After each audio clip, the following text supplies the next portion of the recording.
ಓಂ ಶ್ರೀ ಗುರುಭ್ಯೋ ನಮಃ. ಫ್ರೆಂಡ್ಸ್, ಎಲ್ಲರಿಗೂ ನಮಸ್ಕಾರ. ಪ್ರೀತಿಯ ತುಲಾರಾಶಿಯ ಆತ್ಮೀಯ ಬಂಧುಗಳೇ, ವಾಯುತತ್ವದ ಸಮತೋಲನ, ನ್ಯಾಯ ಮತ್ತು ಶುಕ್ರನ ಸೌಂದರ್ಯದ ರಾಶಿಯವರೇ, ಇಂದು ನಾವು ರಾಶಿಚಕ್ರದ 7ನೇ ರಾಶಿಯಾದ ಸಮತೋಲನ ಮತ್ತು ನ್ಯಾಯದ ಸಂಕೇತವಾಗಿರುವ ತುಲಾರಾಶಿಯ ಬಗ್ಗೆ ಸಂಪೂರ್ಣ ಮಾಹಿತಿಯನ್ನು ತಿಳಿಯೋಣ. ತುಲಾರಾಶಿಯು ವಾಯುತತ್ವದ ರಾಶಿ. ಇದರ ಅಧಿಪತಿ ಬಂದ್ಬಿಟ್ಟು ಪ್ರೇಮ ಮತ್ತು ಐಷಾರಾಮಿ ಜೀವನದ ದೇವನಾದ ಶುಕ್ರದೇವ. ಈ ರಾಶಿಯ ಚಿಹ್ನೆ ತಕ್ಕಡಿ ಅಥವಾ ತ್ರಾಸು. ತಕ್ಕಡಿ ಹೇಗೆ ಎರಡು ಬದಿಗಳನ್ನು ಸಮನಾಗಿ ತೂಗುತ್ತೋ ಹಾಗೆಯೇ ತುಲಾರಾಶಿಯವರು ತಮ್ಮ ಜೀವನದ ಪ್ರತಿಯೊಂದು ಹಂತದಲ್ಲಿ ಕೂಡ ಸಮತೋಲನ ಕಾಯ್ದುಕೊಳ್ಳೋದಕ್ಕೆ ಬಯಸ್ತಾರೆ. ನಿಮ್ಮಲ್ಲಿರುವ ಆಕರ್ಷಕ ವ್ಯಕ್ತಿತ್ವ, ಶಾಂತ ಸ್ವಭಾವ ಮತ್ತು ನ್ಯಾಯ ಪ್ರಜ್ಞೆ ಏನಿದೆ ನಿಮ್ಮನ್ನು ಎಲ್ಲರಿಗೂ ಪ್ರಿಯರನ್ನಾಗಿ ಮಾಡುತ್ತೆ. ಈ ವಿಡಿಯೋದಲ್ಲಿ ನಿಮ್ಮ ವ್ಯಕ್ತಿತ್ವ, ವೃತ್ತಿ ಜೀವನ, ಆರ್ಥಿಕ ಸ್ಥಿತಿ, ಪ್ರೇಮ ಜೀವನ ಮತ್ತು ಆರೋಗ್ಯದ ಬಗ್ಗೆ ತಿಳಿಯೋಣ. ವಿಡಿಯೋ ಅನ್ನೋದು ತುಂಬ ಇಂಟ್ರೆಸ್ಟಿಂಗ್ ಆಗಿರೋದ್ರಿಂದ ಎಲ್ಲಿ ಕೂಡ ಸ್ಕಿಪ್ ಮಾಡಬೇಡಿ. ವಿಡಿಯೋಗೆ ಒಂದು ಲೈಕ್ ಕೊಟ್ಟು ಜೈ ಶ್ರೀರಾಮ್ ಅಂತ ಕಮೆಂಟ್ ಮಾಡೋದನ್ನ ಯಾವತ್ತೂ ಮರಿಬೇಡಿ. ತುಲಾರಾಶಿಯವರ ಮೂಲ ಸ್ವಭಾವದ ಬಗ್ಗೆ ಹೇಳೋದಾದರೆ, ಇವರು ಅತ್ಯಂತ ಶಾಂತಿ ಪ್ರಿಯರು. ಜಗಳ ಅಥವಾ ಗದ್ದಲದ ವಾತಾವರಣ ಇವರಿಗೆ ಇಷ್ಟ ಆಗೋದಿಲ್ಲ. ಶುಕ್ರನ ಪ್ರಭಾವದಿಂದಾಗಿ ಇವರಲ್ಲಿ ಸೌಂದರ್ಯ ಪ್ರಜ್ಞೆ ಮತ್ತು ಕಲಾತ್ಮಕ ದೃಷ್ಟಿಕೋನ ಹೆಚ್ಚಿರುತ್ತೆ. ಇವರು ನೋಡೋದಕ್ಕೆ ಆಕರ್ಷಕರಾಗಿರ್ತಾರೆ ಮತ್ತು ಅಚ್ಚುಕಟ್ಟಾಗಿರೋದಕ್ಕೆ ಇಷ್ಟಪಡ್ತಾರೆ. ತುಲಾರಾಶಿಯವರು ಸಾಮಾಜಿಕ ಜೀವಿಗಳು. ಇವರಿಗೆ ಜನರೊಂದಿಗೆ ಬೆರೆಯೋದು, ಸ್ನೇಹ ಮಾಡೋದು ಅಂದರೆ ಎಲ್ಲಿಲ್ಲದ ಪ್ರೀತಿ. ಇವರು ಪರ ವಿರೋಧ ಎರಡನ್ನೂ ಸಮಾನವಾಗಿ ಯೋಚನೆ ಮಾಡಿ ನಿರ್ಧಾರ ತೆಗೆದುಕೊಳ್ತಾರೆ. ಆದರೆ ಇದೇ ಗುಣ ಇವರನ್ನು ಕೆಲವೊಮ್ಮೆ ನಿರ್ಧಾರ ತೆಗೆದುಕೊಳ್ಳುವಲ್ಲಿ ವಿಳಂಬ ಮಾಡುತ್ತೆ. ಇವರು ಅನ್ಯಾಯವನ್ನು ಸಹಿಸೋದಿಲ್ಲ ಮತ್ತು ಎಲ್ಲರಿಗೂ ನ್ಯಾಯ ಸಿಗಬೇಕು ಅಂತ ಹಂಬಲಿಸ್ತಾರೆ. ಇವರಲ್ಲಿರುವ ಮುತ್ಸದಿತನ ಮತ್ತು ಸಂಧಾನ ಮಾಡುವ ಕಲೆ ಅದ್ಭುತವಾಗಿರುತ್ತೆ. ವೃತ್ತಿ ಜೀವನದ ವಿಚಾರಕ್ಕೆ ಬಂದರೆ ತುಲಾರಾಶಿಯವರು ನ್ಯಾಯಾಂಗ, ಕಲೆ, ಫ್ಯಾಷನ್, ವಿನ್ಯಾಸ, ಸಾರ್ವಜನಿಕ ಸಂಪರ್ಕ ಮತ್ತು ರಾಜತಾಂತ್ರಿಕ ಕ್ಷೇತ್ರಗಳಲ್ಲಿ ಸಿಕ್ಕಾಪಟ್ಟೆ ಮಿಂಚುತ್ತಾರೆ. ಇವರ ಅತ್ಯುತ್ತಮ ಸಂಧಾನಕಾರರು ಕೂಡ ಹೌದು. ಆದ್ದರಿಂದ ದೊಡ್ಡ ದೊಡ್ಡ ಕಂಪನಿಗಳಲ್ಲಿ ಇವರಿಗೆ ಮಧ್ಯಸ್ಥಿಕೆ ವಹಿಸುವ ಒಂದು ಕೆಲಸಗಳಲ್ಲಿ ಯಶಸ್ವಿಯಾಗಿರ್ತಾರೆ.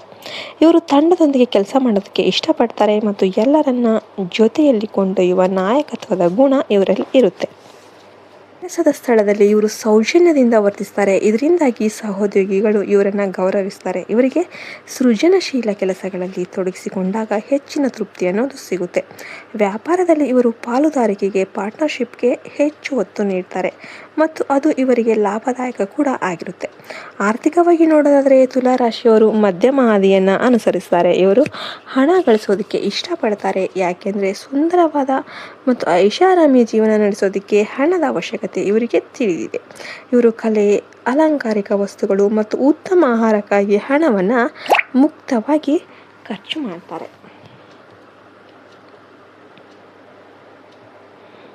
ಆದರೂ ಕೂಡ ಇವರು ಆರ್ಥಿಕ ಸಂಕಷ್ಟಕ್ಕೆ ಸಿಲುಕುವ ಸಾಧ್ಯತೆ ಕಡಿಮೆ, ಯಾಕೆಂದರೆ ಇವರಿಗೆ ಹಣದ ಹರಿವನ್ನು ಹೇಗೆ ಸಮತೋಲನ ಮಾಡಬೇಕು ಅಂತ ಜಾಣ್ಮೆ ಇರುತ್ತೆ. ದೀರ್ಘಕಾಲದ ಹೂಡಿಕೆಗಳಿಂದ ಹೆಚ್ಚಾಗಿ ಇವರು ಸದ್ಯದ ಸುಖ ಸೌಲಭ್ಯಗಳಿಗೆ ಪ್ರಾಮುಖ್ಯತೆ ನೀಡ್ತಾರೆ. ಜೀವನದ ಅರ್ಧ ಭಾಗ ಆದಮೇಲೆ ಇವರು ಸ್ಥಿರವಾದ ಆಸ್ತಿ ಮತ್ತು ಸಕಲ ಭೋಗಗಳನ್ನು ಕೂಡ ಕಂಡುಕೊಳ್ತಾರೆ. ಕುಟುಂಬ ಮತ್ತು ಪ್ರೇಮ ಜೀವನದ ವಿಷಯದಲ್ಲಿ ತುಲಾರಾಶಿಯವರು ಅತ್ಯಂತ ಪ್ರೇಮಮಯಿ ಜೀವಿಗಳು. ಇವರಿಗೆ ಸಂಬಂಧಗಳೇ ಸರ್ವಸ್ವ. ಒಂಟಿತನವನ್ನು ಇವರು ದ್ವೇಷ ಮಾಡ್ತಾರೆ. ಪ್ರೇಮ ಜೀವನದಲ್ಲಿ ಇವರು ರೊಮ್ಯಾಂಟಿಕ್ ಆಗಿರ್ತಾರೆ ಮತ್ತು ತಮ್ಮ ಸಂಗಾತಿಗೆ ಎಲ್ಲ ರೀತಿಯ ಸುಖವನ್ನು ನೀಡೋದಕ್ಕೆ ಬಯಸ್ತಾರೆ. ಸಂಗಾತಿಯ ಅಭಿಪ್ರಾಯಕ್ಕೆ ಇವರು ಹೆಚ್ಚಿನ ಗೌರವ ನೀಡ್ತಾರೆ. ಮನೆಯಲ್ಲಿ ಎಲ್ಲವೂ ಅಂದವಾಗಿ ಮತ್ತು ಅಚ್ಚುಕಟ್ಟಾಗಿರಬೇಕು ಅಂತ ಬಯಸುವ ಇವರು ಮನೆಯ ಅಲಂಕಾರಕ್ಕೆ ಹೆಚ್ಚಿನ ಆಸಕ್ತಿ ತೋರಿಸ್ತಾರೆ. ಮಕ್ಕಳೊಂದಿಗೆ ಸ್ನೇಹಿತರಂತೆ ಬರೆಯುವ ಇವರು ಅವರಲ್ಲಿ ನೈತಿಕ ಮೌಲ್ಯಗಳನ್ನು ಮತ್ತು ಸೌಂದರ್ಯ ಪ್ರಜ್ಞೆಯನ್ನು ಬೆಳೆಸ್ತಾರೆ. ಇವರ ಸ್ನೇಹ ಅತ್ಯಂತ ಮಧುರವಾಗಿರುತ್ತೆ ಮತ್ತು ಇವರು ಎಲ್ಲರ ಕಷ್ಟ ಸುಖಗಳಿಗೆ ಸ್ಪಂದಿಸ್ತಾರೆ. ಆರೋಗ್ಯದ ದೃಷ್ಟಿಯಿಂದ ತುಲಾರಾಶಿಯವರು ಹೆಚ್ಚಾಗಿ ಕಿಡ್ನಿ, ಸೊಂಟ ಮತ್ತು ಚರ್ಮಕ್ಕೆ ಸಂಬಂಧಿಸಿದ ಸಮಸ್ಯೆಗಳ ಬಗ್ಗೆ ಜಾಗ್ರತೆ ವಹಿಸಬೇಕು. ಇವರು ಅತಿಯಾದ ನೀರು ಕುಡಿಯೋದು ಮತ್ತು ಸಮತೋಲಿತ ಆಹಾರ ಸೇವಿಸೋದು ಅಗತ್ಯ. ಅತಿಯಾದ ಮಾನಸಿಕ ಒತ್ತಡ ಇವರ ಚರ್ಮದ ಮೇಲೆ ಪರಿಣಾಮ ಬೀರಬಹುದು. ಆದ್ದರಿಂದ ಇವರು ಯಾವಾಗಲೂ ಹರ್ಷಚಿತ್ತದಿಂದ ಇರೋದು ಮತ್ತು ಧ್ಯಾನ ಮಾಡೋದು ಮತ್ತು ಆರೋಗ್ಯಕ್ಕೆ ಒಳ್ಳೆಯದಾಗಿರುತ್ತೆ. ಸಿಹಿ ಪದಾರ್ಥಗಳ ಸೇವನೆಯನ್ನು ಸ್ವಲ್ಪ ಕಡಿಮೆ ಮಾಡೋದು ಇವರಿಗೆ ಹಿತಕರ. ಪ್ರಸ್ತುತ ಗ್ರಹಗತಿಗಳು ತುಲಾರಾಶಿಯವರಿಗೆ ಹೊಸ ಕಳೆಯನ್ನು ತರ್ತಾ ಇವೆ. 17 ವರ್ಷಗಳ ನಂತರ ಸಂಭವಿಸುವ ವಿಶೇಷ ಬದಲಾವಣೆಗಳು ನಿಮ್ಮ ವೃತ್ತಿ ಮತ್ತು ವೈಯಕ್ತಿಕ ಜೀವನದಲ್ಲಿ ಹೊಸ ತಿರುವು ನೀಡಲಿವೆ. ನಿಮ್ಮ ರಾಶ್ಯಾಧಿಪತಿ ಶುಕ್ರನು ಬಲವಾಗಿದ್ದಾಗ ನೀವು ಅಂದುಕೊಂಡ ಕೆಲಸಗಳು ಸುಲಭವಾಗಿ ಪೂರ್ಣಗೊಳ್ಳುತ್ತೆ. ಶನಿದೇವನ ಅನುಗ್ರಹದಿಂದ ನಿಮ್ಮ ಶ್ರಮಕ್ಕೆ ತಕ್ಕ ಪ್ರತಿಫಲ ಸಿಗಲಿದೆ. ಸಮಾಜದಲ್ಲಿ ನಿಮ್ಮ ಗೌರವ ಮತ್ತು ಪ್ರತಿಷ್ಠೆ ಹೆಚ್ಚಾಗುವ ಸಮಯ ಇದು. ಪ್ರವಾಸ ಮತ್ತು ಹೊಸ ಜನರ ಭೇಟಿಯಿಂದ ನಿಮಗೆ ಹೆಚ್ಚಿನ ಲಾಭ ಅನ್ನೋದು ಸಿಗಲಿದೆ.